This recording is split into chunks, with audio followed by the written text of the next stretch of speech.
चाकरी देवाकू कही नाबालिका को निर्यातना गृहबंदी अभियोग भद्रकर नाबालिका को जगतसिंहपुर जिला बालिकोदा थाना अंचल उद्धार करा जायछि। जने डाक्तर घर उद्धार करिछि बालिकोदा थाना पुलिस। भुवनेश्वर नयापल्ली अंचल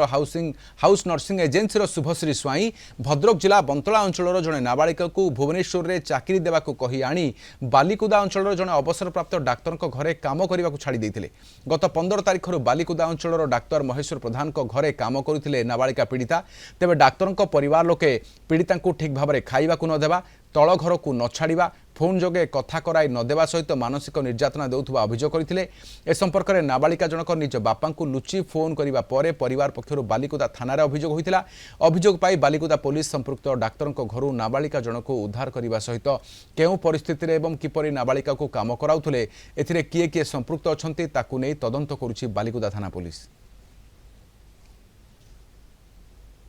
नयापल्ली से कहले ये झील रही ट्रेनिंग दिज्व ट्रेनिंग सहीने तापर बयस है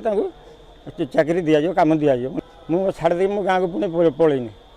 सी कौन कले पुणी देखला बेलू 2-3 दिन रखिकी आम जगतसिंहपुर पठे आसिक देखला बेलू सी तार छुआ सेवा कर घर पोछे घर झाड़ू मार ये कम भिड़ आ तो खाया पीया भी ठीक दौना बासी रुटी देवे बासी तरकारी देवे खाईदे फोन करा कथा घर कह मोबाइल दौथे पार्टी करेंगे एरम ये कले जदि पलि जाओ कड़े तल तालक भी छाड़ू ना लास्ट मुझे आसिले आसिक थाना आसवे नहीं थाना एफआईआर दिखाई झील को लेकिन आइले झीर बर्तमान बयस 17 वर्ष 5 मास जेहेतु पुराणा एजेन्सी ता पाखर आम आनीलु विश्वास किंतु ये आम जानूँ नाबालिका एजेन्सी को पचारू से कौच तार आधार कार्ड रे से लुचै कि आमको से कही 19 वर्ष तेणु आम तो